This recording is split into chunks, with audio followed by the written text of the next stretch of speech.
It's the kind of thing that sometimes is hard to tell, especially if your client is not forthright with you while you're working with them. So lots of times clients, tend to be people pleasers, God bless them. They want you to love them. They want to do good for you. And I always like to explain to the client, this is for you, not for me. This is not my system. It has to be what works for you. This is exactly why during the intake form, when I set up the consultation in person, the very first thing I say is, please, please, please do not tidy up, clean up, move stuff, do anything before I show up. I need to see your home, your closet, your pantry, your whatever as is. So I know what's not working before we can make it better.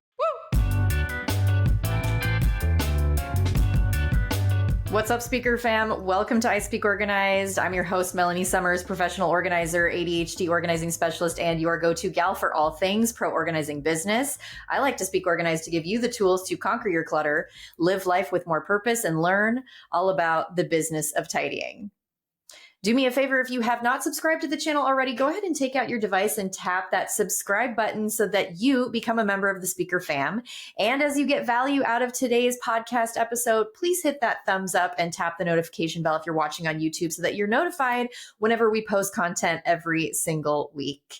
If you are an Apple Podcast user, you can give us that rave 5-star review so that people just like you who are aspiring professional organizers, organizing enthusiasts can benefit from the resources and tools that we provide here at the Speak Organized podcast. That would help the channel grow, and we would be so appreciative. Now, if you're looking for a place to get started and you're new to the Speak Organized universe, I want you to head to the description of the video and the podcast show notes where you can join our free Facebook group. It's full of thousands of members of organizing enthusiasts and aspiring pro organizers, people who are looking to grow in the industry, asking and answering questions. It's a super supportive and very engaged group. And that link is going to be down in the description and the podcast show notes. So head down there and join that group today. The main mission here at I Speak Organized is to give you the best quality tools and resources to level up your business and have a truly successful 6 or 7-figure business that doesn't suck away all of your time. So if you're brand new to all of this and it seems very overwhelming, you don't really know where to start, you have come to the right place. I am your go-to gal for all things pro organizing business. If you're afraid that you aren't enough, like you don't have enough experience or you don't really have the goods to bring to the table to charge what other people charge or whatever story you happen to be telling yourself, I am here to help you understand that you can be exceptional with the right tools and training. So in just a few minutes, I'm going to talk to you a little bit more about how I can help you with that. But in the meantime, let's get into this juicy interview. All right, speaker fam, let's dive in and give our amazing guest, return guest, Amy from Amazing Spaces down in Florida, a big welcome. Amy, welcome back to the show. Thank you for having me. I'm delighted to be here. Yes, and we had so much fun last time. We're going to completely pivot and have a completely different conversation today. And this is one that I get a lot of questions about, the sort of onboarding client flow and how people do that. And it's definitely, there's an art to it. And I'm glad that we're going to be discussing this and kind of getting an insight into how you like to do that. But before we get into that, I want that 60-second update. Has anything changed in your business since our last visit? Anything you want to share? Oh my goodness. Well, I'm so glad you asked. So with 2025, I have been really focusing not just on my in-person clients, because I love them dearly with Amazing Spaces, but I'm also focusing on my speaking engagements, in-person, virtual, and even doing some hands-on workshops. So that is really exciting for me and looking forward to doing more of that as we go forward. So thanks for asking. It's been just great. That's awesome. Yeah, I actually noticed that because you and I are connected on LinkedIn and I've been seeing that you've really been doing a lot more of those gigs. And I also really love that aspect of sharing and engaging with your community. I think there's really no substitute for it. And I think a lot of people are really hungry for that. So I'm happy to see that you are upping that in your business and moving forward with all that. So moving into our topic about intake and consultation magic, shall we call it? It's not really magic. It's more of just as having a good system in place. And so you're all about the intake form, right? So what's one question on your intake form that reveals the gold about your client? So for me, when I'm doing my intake form, and that's usually done over the phone, the question that I find really kind of takes the conversation where we need to go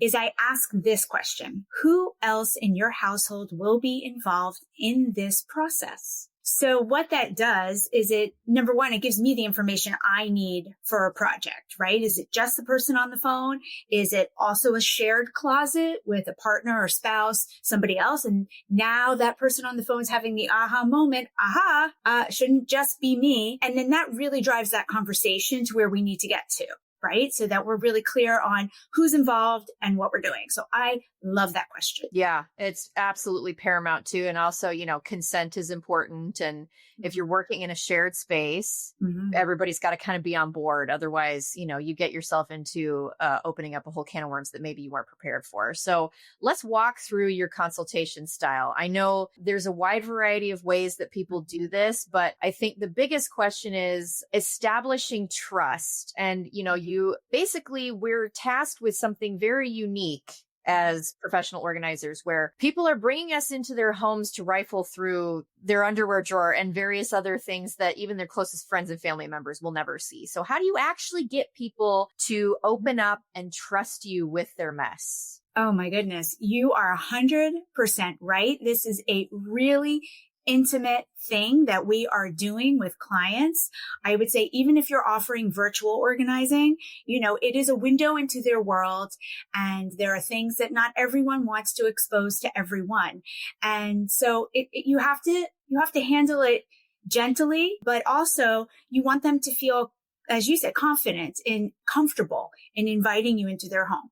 I use the intake form and phone call as that first step. So when I am on the phone with them, having that intake phone call, using my form to kind of drive the conversation with the questions that are going to help me help them explain their situation to me so that we're fully on board. As part of that, I am sharing with them everything I'm bringing to the table. Here's what I can provide for you. Here's what I've done for others in similar situations. I am insured. I am licensed. I have X amount of Google reviews you can go and look at. I have social media platforms with videos of other similar situations.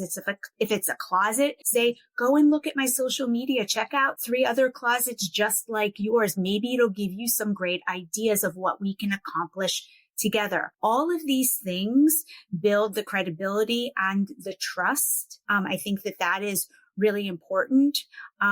Everything I discuss during that intake phone call and use my intake form to talk to them about are also reiterated on my client agreement that they get in writing from me during the consultation, which I'm sure we'll talk about. But basically going through with them how I run my business, my philosophy, how I got started, where I came from, my family history. Like I tried to make it a little bit personal so that there's a connection, so they feel like they know me a little bit. And honestly, 99.9% of the time, I finish that intake phone call and we're scheduling that consultation, the in-person. So I know it works. And I think that it's an important part of the process. I think to skip over it does not work.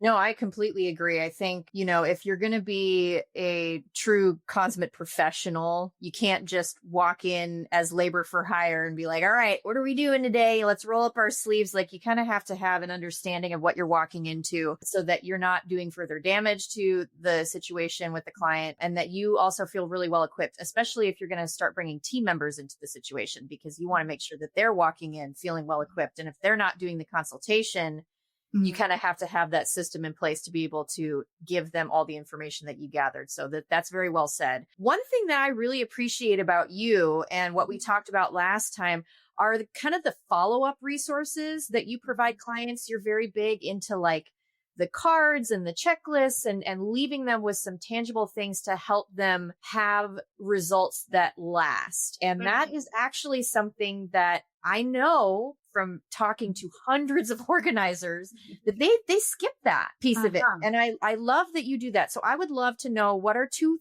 two or three basic skills, quote unquote, that you believe every client should walk away with? So some of these are on my maintenance sheet. So as we're working together, I like to teach my clients strategies that will help them maintain their space. And depending on what that space is or what the issues were that got us into this cluttered situation, the strategies may be a little bit different. So if it's a shopping situation with a cluttered closet is a little different than how did the kitchen get to be such a mess? So there are different ones, but I will share this. I love mantras as well as the physical handouts. So as we're working together, whether it's a day, 2 days, a weekend, a couple of sessions, I will throw out certain mantras that I think a particular client may benefit from. So for instance, I may say, don't put it down, put it away is a great mantra. Mm-hmm. And I will remind them of that mantra as we're working together. Don't put it down, put it away. Now we've set up systems and everything has a home and a place it belongs. So you know where it goes. Don't put it down. Don't put it away immediately. Another one that I like is the one in, one out. Is this black blouse replacing your other black blouse that was also long sleeve with a V-neck collar that was a little worn and needed to be replaced? The one in, one out is another really great one. And then I would say one generic one that I love, no matter what the space is or the client, is getting them in the habit of doing a daily 10-minute reset. I call it walking around my house, where you just take 10 minutes and you walk around, and any little bit of clutter or things that was not put in its place and was just let down is the time to just pick it up and put it away so that, you don't end up at the end of the week, a month, even longer with piles and piles. So that daily 10 minutes saves you a lot of time in the end. So those are some of the skills that I like to teach clients. That's beautiful. Yeah. And I think the fact that you have systematized that to a degree and you have cards and handouts and things is such a game-changing factor for the whole experience. It really makes it high touch. And so I think that's great that you kind of give that tangibility to them. Now, in terms of adjustment, you kind of touched on this a little bit, like every client situation is different. If we're talking to somebody who has a bit of a shopping addiction versus somebody who is just an overwhelmed mom in the kitchen and everybody else is making the mess, whatever. Right. How do you adjust how you're teaching clients who are overwhelmed,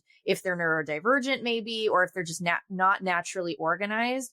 What is one or two ways that you may adjust how you teach a client? So it's a great question. And I will say that some of this even comes out as early as that intake phone call. So even on that phone call, as we're chatting and they're feeling more comfortable with me, they may self-identify in a certain way or say, oh, I'm just like that. Or, oh, I have these issues. Or, oh, my spouse, my partner has these issues. And that's a little like, little bell or a whistle for me. This is ding, ding, ding, ding, ding. This person needs things a little bit differently. Or how can I tweak the process or even the product to meet their needs? So if we know going into the whole game that somebody is ADD or we're doing a teenager's room and they also struggle, so we're going to use clear product, right? Because they need to see what they have or they don't even know they have it. We're not using closed bins. We're not,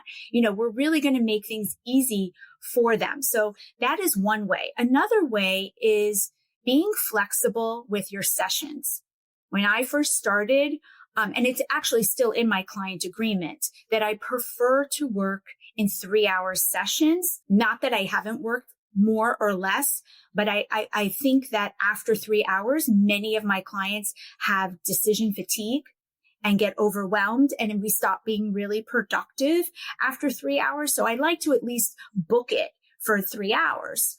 Having said that, what you'll come to find out when you work with enough folks who are neurodivergent, 3 hours is a really long time for some people. Mm-hmm. And they may be only able to handle 1 to 2 hours.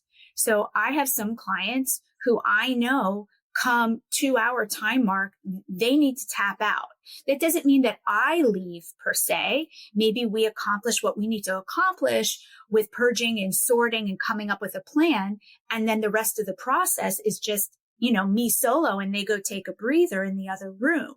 Mm-hmm. So I think that having that flexibility, even if you're working with a team, that's where you need to communicate and to say, we're handling this client a little bit differently and here's why and here's what they need. Breaks, I have a lot of clients who are 70 plus, Mm. and I am really in tune with when they need breaks and when they need water, especially if we are working outside. So I'm really, really careful with that. I've developed a whole system in place where if I have clients who can't stand physically, how I help them while they're seated.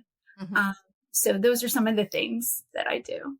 Yeah, that's amazing. And people listening and watching may understand too that these are questions that a client may actually have for you in the initial consultation process. So even though we're kind of going beyond the consultation here with some of these questions, these are things that the client is going to want to know in that onboarding process. And so it's a good idea to have an understanding of these systems that Amy's talking about and these procedures and processes and just things to look out for regardless of what your business looks like.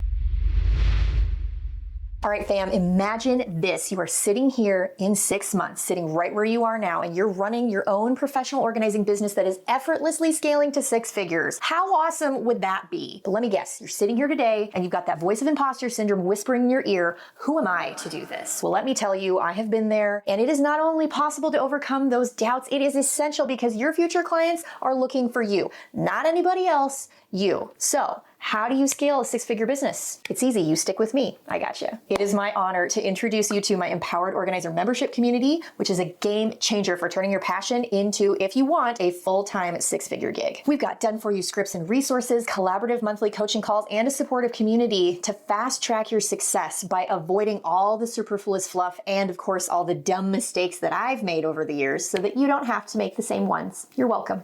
Head to melaniesummerscoaching.com/empowered-organizer to learn more and enroll today. And don't worry, it's kind of like your favorite streaming subscription service. You can cancel anytime and renew when you want. And if that weren't convincing enough, let me give you just a little taste of the treasure trove that you'll find when you head to ispeakorganized.com/courses. First, you'll definitely want to check out my overbooked course, packed with golden nuggets to help you get clients and fill your calendar so that you can work full-time as a professional organizer. Or if you need a little personalized guidance, my one-on-one coaching sessions are perfect for getting your most burning questions answered, helping you move forward confidently.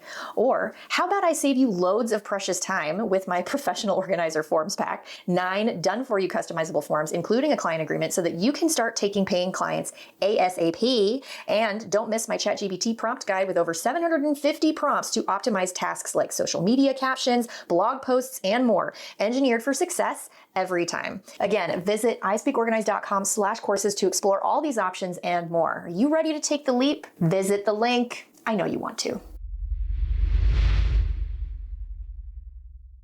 So let's move forward a little bit and talk about the systems aspect of this, because this is another question that people are going to ask, or you want to be equipped with helping them move forward. So let's talk systems that last, because ultimately we want our clients to get organized and hopefully stay organized more long-term for their health and benefit. So what's that litmus test for knowing a system will actually stick after you leave?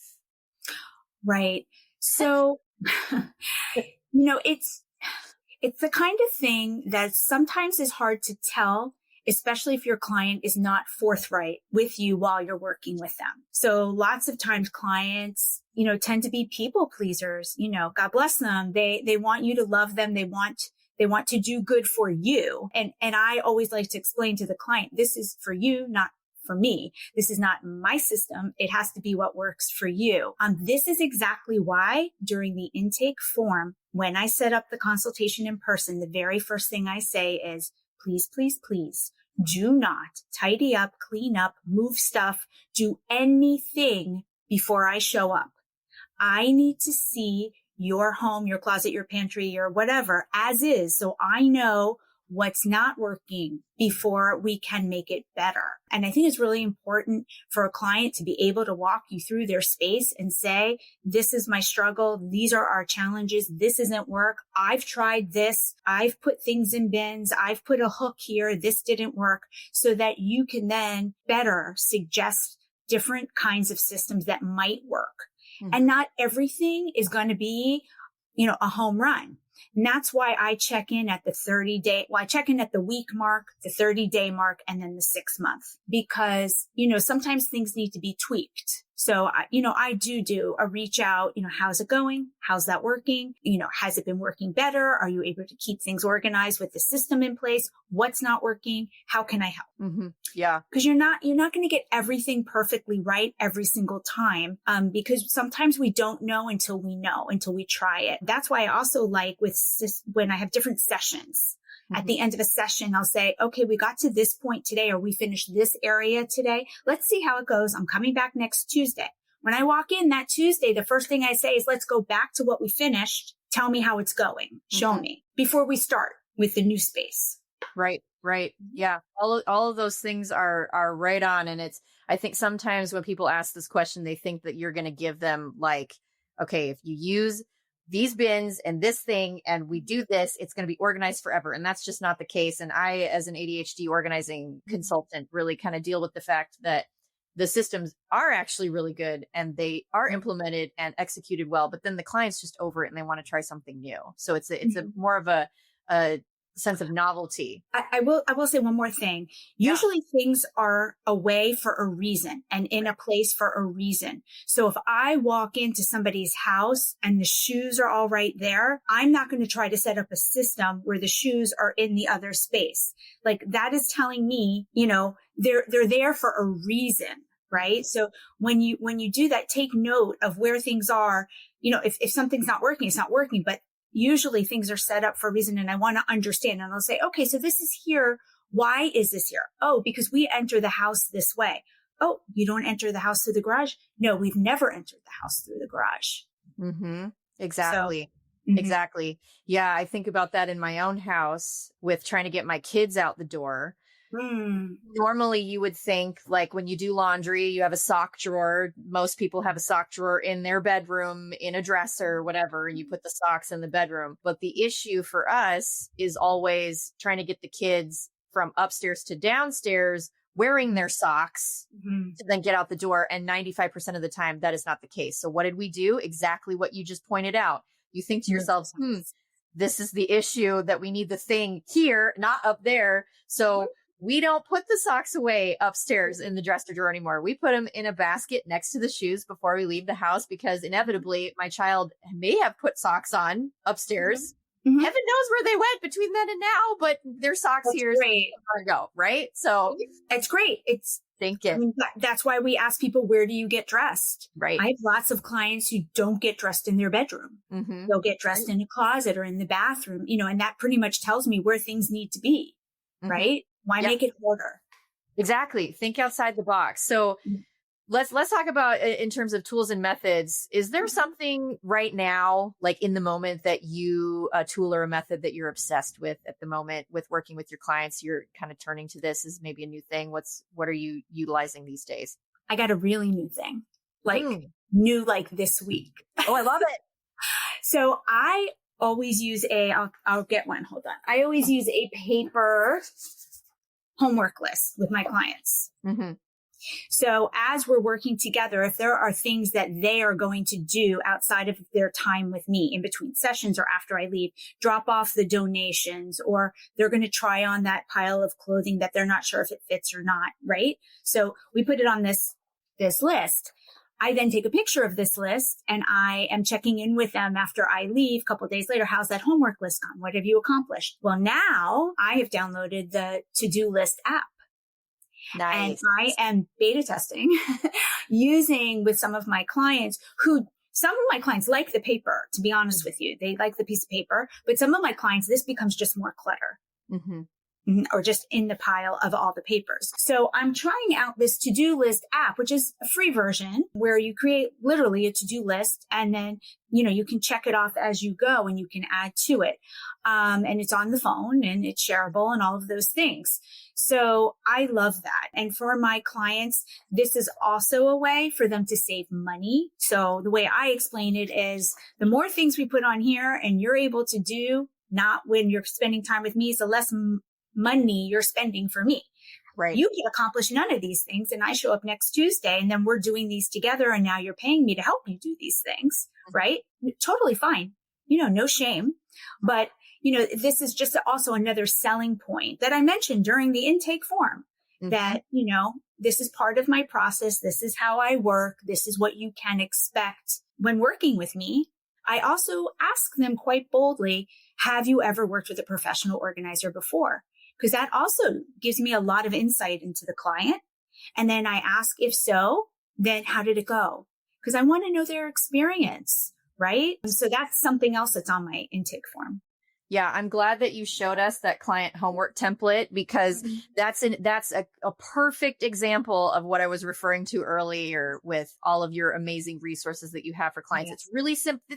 This is not like crazy, outlandish, complicated stuff. It's a checklist with a title at the top. Like, right. But those are the things that I love that you implement in your business, because it's minimum effort for maximum impact. And it has such a high touch feel to it, because it is a designed printable thing that you can give to your client to be like, here's the stuff. It's very organizer. So I love that you do that. And I think people, don't sleep on this type of stuff. So now let's talk a little bit about the marketing aspect, because obviously we want to get people to the intake stage, right? Yes. So it's very important to have people to intake.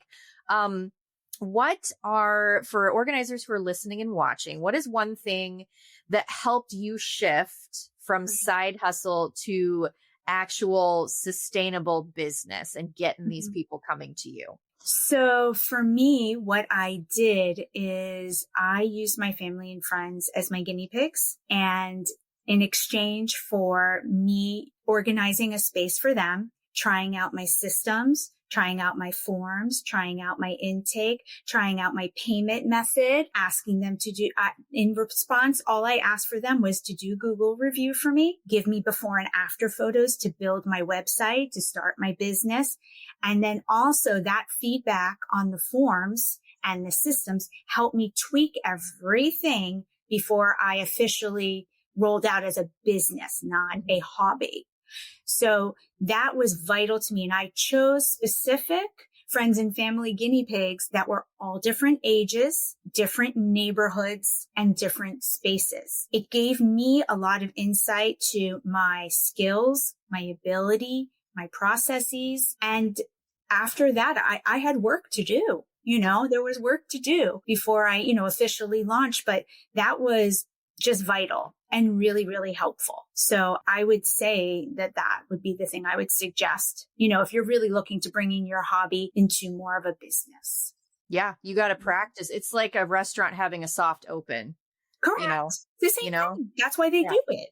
Exactly. And I love that you pointed out that there will be things to work on. And I think some people get so discouraged walking into the situation and things don't work quite the way that you thought they would. Mm-hmm. You hit those snags. I mean, to be quite honest, that stuff kind of never goes away. Like we still experience that in moments of growth, and we have those oopsies, and then we have to add things to our contract, or, something happens, and it just comes with experience. But to your point, testing those processes out before you actually do your official launch, having a soft launch is so important, because you work those kinks out ahead of time. Correct. And it also once you do launch, now you have real photos to use. You have good forms. Now you really do come off much more professional. And that's what you want, right? Absolutely. So in addition to that, what do you feel is an underrated way to attract and retain clients that most organizers are overlooking? So many things. I think that, look, there's enough business for everyone. I don't view any organizers as competition. I think that there's enough business for all of us. And I think that everybody is different. And there are organizers who have large teams, and there's organizers who are solo, all different types and niches and approaches. For me, and this is just where I put my time. This is how I use my time. Believe it or not, I think that Facebook groups are underutilized. And this is what I mean. Join every Facebook group that you can in your city, town, neighborhood. If you're in Philly, Moms of Philly, Parents of Detroit, whatever the groups are, join the groups. And that's where people will put, hi, does anybody know a handyman? or, hi, I need this, that, or the other. Well, that's where I'm the first to comment as my business saying, I refer my Amazing Spaces clients to Joe. He's a great handyman. Now I've tagged my business in that comment. I've given that person a local resource, right? For, just here you go. Just giving. I give in these groups. I'm not selling myself. I'm not posting my flyer. I'm not posting my business card. All I'm doing is answering their questions. And then I will say I have clients also in all kinds of Facebook groups for their gated communities, their book clubs, and they all ask each other for resources and they refer me when somebody needs a professional organizer. Mm-hmm. So I have found, as far as marketing goes, I've gotten just as many clients from that as anything else. I will say LinkedIn is also underutilized. Mm-hmm, I agree. I've gotten a lot of business, especially speaking stuff from LinkedIn.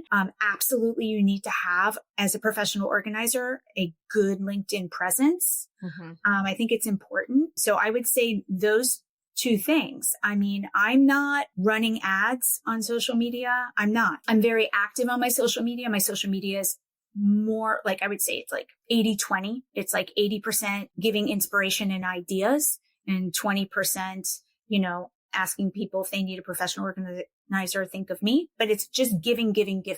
Because when it comes time, when they're contacting you and you're starting an intake form, they've already decided they need help.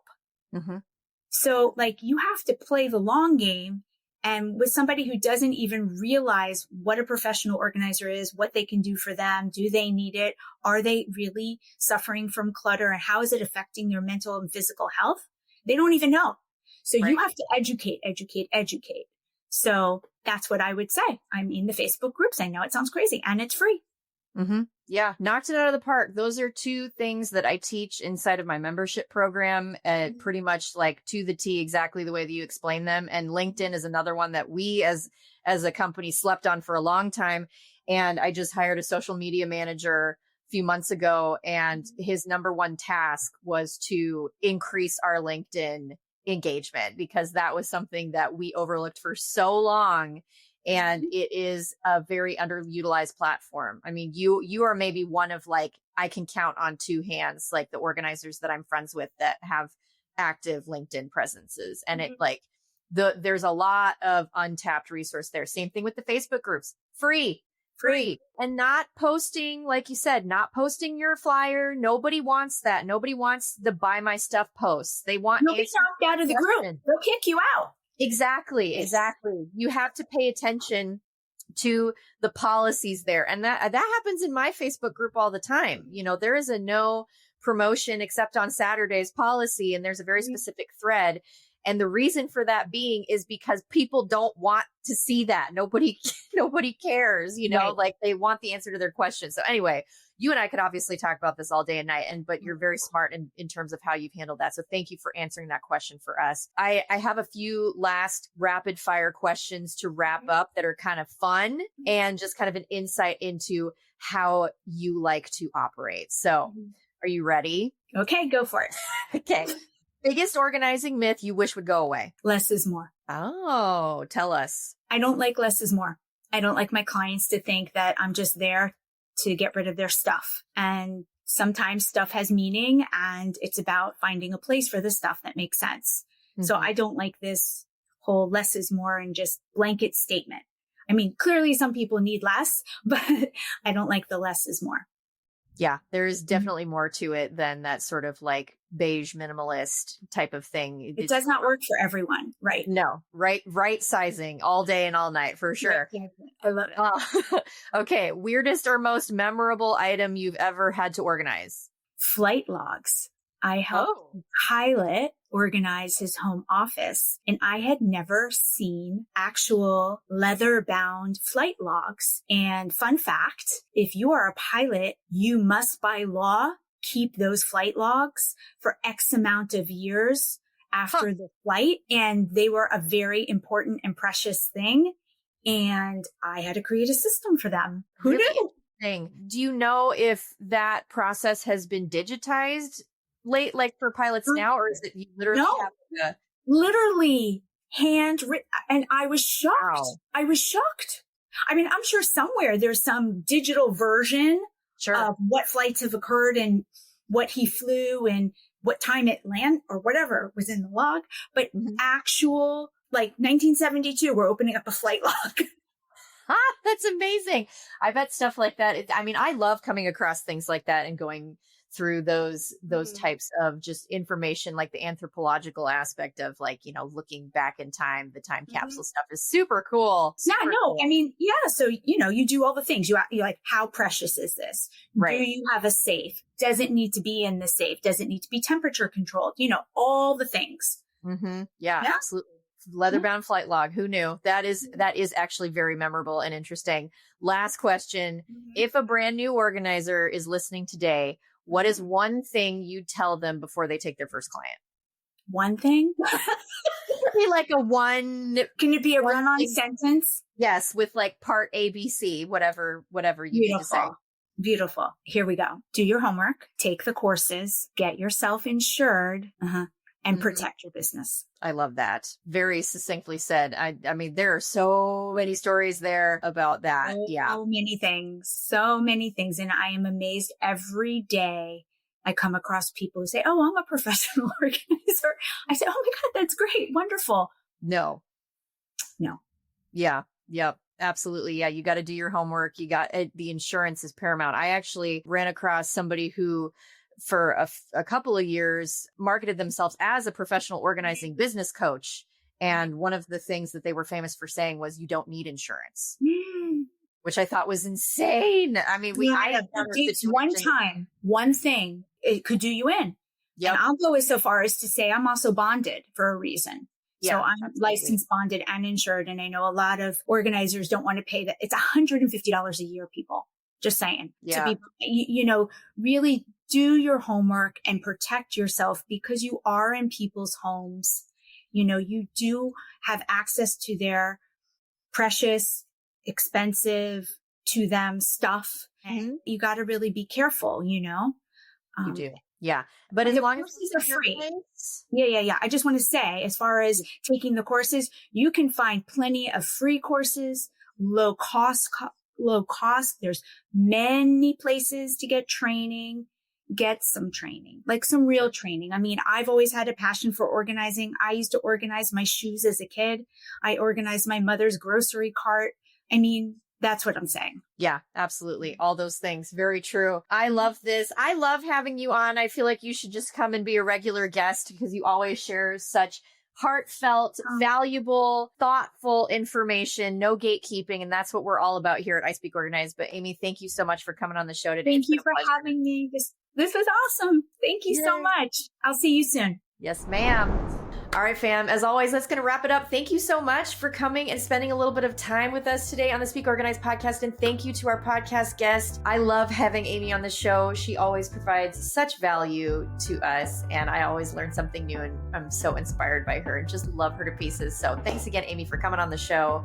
Make sure that you connect with her. All her information is going to be down in the description of the podcast show notes and the YouTube video. Make sure that if you want to book that one-on-one coaching call with me, you head to the link down there. You can also check out all of the courses that we have available at ispeakorganized.com/courses. All our resources, they're there. The forms pack, all the information about our latest membership program is there for you as well. If you have questions, comment them down below, DM me on Instagram, email me, whatever it is that you need. We're here for you as a resource, and we would love to help you out. Beyond that, I hope you guys have a fabulous day, and I will see you. Make sure you subscribe to the channel so we see you around. Hope you have a good one.